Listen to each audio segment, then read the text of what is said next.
La véritable création humaine. Partie 1.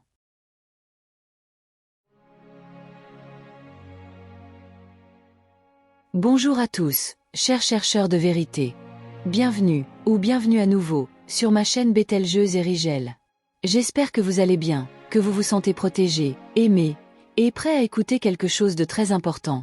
Aujourd'hui, je vous emmène avec moi dans un voyage spécial, peut-être l'un des plus profonds. Nous allons parler de la véritable création de l'humanité, celle que nos dieux, les anciens astronautes, nous ont transmise avec amour et sagesse. Je vous le dis tout de suite, je ne suis pas ici pour convaincre, mais pour ouvrir une porte à l'intérieur de vous. C'est à vous de choisir si vous souhaitez l'ouvrir, si vous ressentez dans votre cœur que ce que vous allez entendre aujourd'hui peut vraiment changer quelque chose. Cette vérité a été cachée, déformée, copiée et repeinte 1000 fois. Parle d'Enki, notre véritable Père créateur. Je vous invite à rester jusqu'à la fin. Cette vidéo est un peu longue, mais elle vous apportera beaucoup de réponses, et peut-être, vous fera sentir encore plus proche de celui qui vous a créé par amour. Avant tout, je tiens à clarifier un point très important. Quand on parle de la création de l'humanité, on parle d'une vérité validée directement par les dieux. Mais attention, seule une partie de cette vérité a été préservée, celle qui parle de notre véritable origine. Le célèbre livre perdu d'Enki contient certains éléments justes, mais il a aussi été manipulé par l'ennemi, mal mis. Beaucoup de choses ont été mal traduites, ou complètement déformées. Dans cette vidéo, je vais parler uniquement de la partie confirmée par les dieux comme étant proche de la réalité. Ici, il ne s'agit pas de croire ou de ne pas croire, il s'agit de ressentir à l'intérieur. Et si vous ressentez quelque chose, c'est que vous êtes prêt. Nous n'avons jamais été des esclaves. L'un des plus grands mensonges qu'on nous a fait croire, c'est que nous sommes des esclaves dans des mines. Mais cela, c'est une autre ruse de mal mis. Nos dieux, les vrais, ne nous ont jamais fait creuser de l'or à main nue. Ils ne nous ont jamais traités comme des esclaves. Ils possèdent des technologies merveilleuses, avancées, capables de tout faire proprement et rapidement. Le véritable or qu'ils cherchaient n'était pas un métal, c'était la connaissance.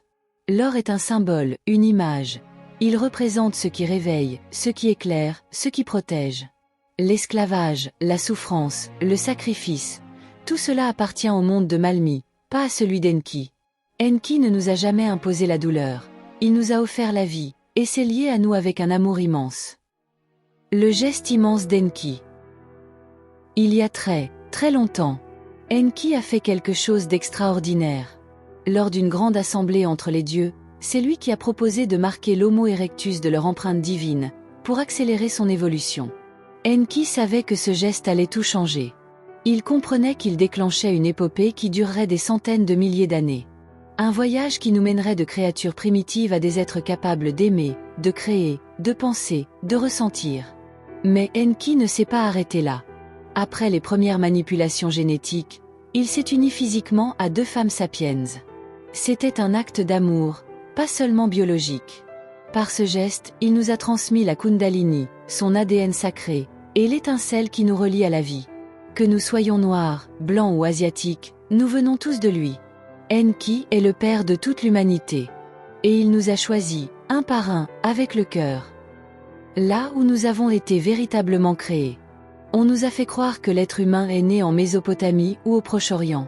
Mais ce n'est pas la vérité. La véritable création de l'humanité a eu lieu bien avant, dans des lieux sacrés oubliés par le monde moderne.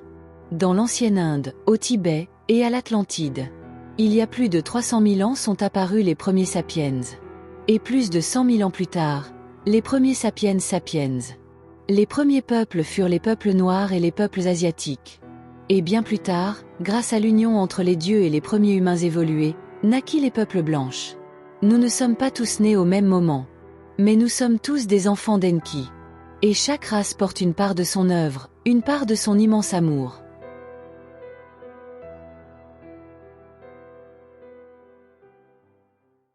L'attaque et le déluge. Il y a environ 13 000 ans, quelque chose de terrible s'est produit. Malmi, le grand ennemi de l'humanité, est revenu avec un plan sombre, tout détruire. Et il l'a fait à travers ce qu'on appelle le déluge. Mais ce déluge n'était pas naturel. Il a été provoqué volontairement, avec des technologies avancées qui ont fait monter les eaux en une seule nuit.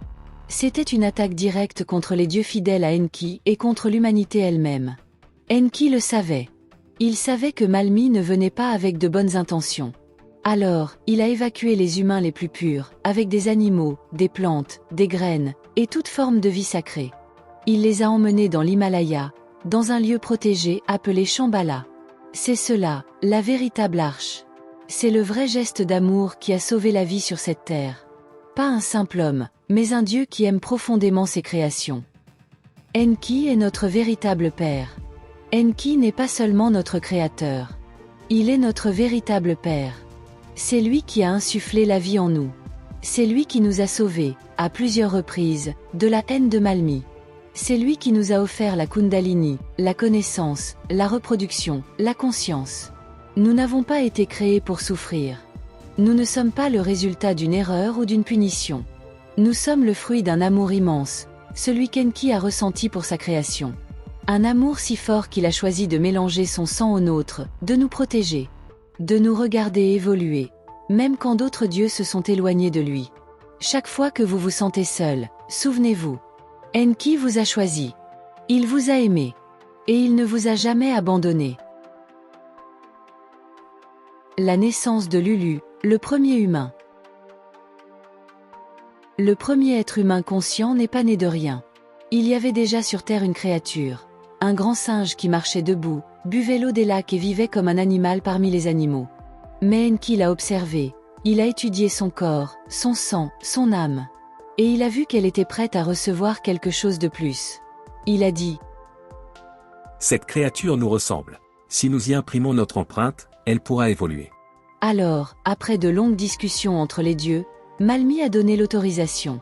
Et Enki a créé le Lulu, le premier ouvrier primitif, le premier humain, portant en lui l'ADN des dieux. Mais Enki ne l'a pas créé pour la servir. Au contraire, il s'est attaché à lui, l'a aimé, l'a protégé, l'a instruit, jusqu'à le libérer de toute forme de soumission. Ce premier humain, c'était notre ancêtre. Et son créateur n'était pas un maître, mais un père qui nous a aimés dès notre premier souffle. L'amour d'Enki pour l'humanité. Enki n'a pas seulement créé l'être humain avec sa connaissance. Enki est tombé amoureux de l'humanité. Il regardait les premiers sapiens, les voyait grandir, apprendre, sourire. Et en lui naissait quelque chose de puissant, de sacré. Un lien qui allait bien au-delà du Créateur et de sa création. C'était un père qui ressentait de l'attirance et de la tendresse pour ses enfants. Oui, Enki s'est uni à des femmes humaines. Et de ces unions sont nés des enfants mi-humains, mi-dieux. Des êtres extraordinaires, porteurs de l'étincelle divine et de la chair terrestre. C'est de là que vient notre Kundalini. C'est là qu'est née la lignée de sang que certains d'entre nous portent encore aujourd'hui. Enki ne nous a jamais vus comme inférieurs. Il nous a aimés, désirés, protégés. Et il a pleuré pour nous, quand d'autres voulaient nous détruire. Cet amour, c'est ce qui nous rend vivants. C'est notre origine, c'est notre force. La tromperie d'Anu et les formes de pensée contre l'humanité. Après avoir perdu la bataille contre Enki, Malmi ne s'est pas arrêté. Au contraire, il a lancé une autre guerre. Une guerre subtile, cachée, faite de mensonges et de formes pensées malades. Il a créé des masques, des visages faux. Jéhovah, Yahvé, Allah, Jésus, et tant d'autres figures dites sacrées. Mais toutes ont été inventées pour une seule raison. Nous éloigner d'Enki, détruire notre énergie, briser notre évolution. Ces formes pensées ne sont pas lumière.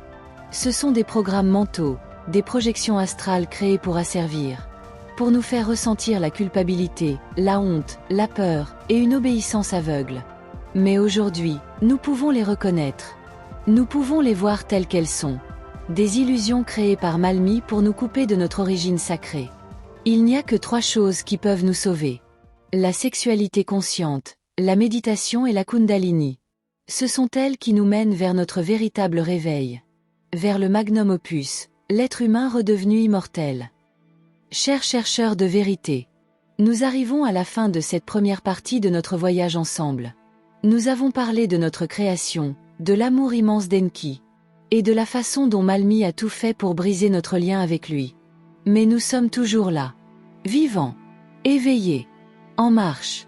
Et cela signifie que l'œuvre d'Enki n'est pas terminée. Elle vit en nous, dans notre sang, dans notre conscience. Je vous demande juste une chose. N'oubliez jamais qui vous êtes. Vous êtes enfant de la vie, pas de la peur. Vous êtes descendant d'Enki, pas esclave de Malmi. Et votre âme est sacrée. Dans la deuxième partie, nous parlerons des étapes précises de notre création, de l'ADN, de la Kundalini, et du retour à notre véritable pouvoir. Je vous serre fort dans mes bras. Que la lumière d'Enki vous protège toujours. À très bientôt, âmes éveillées.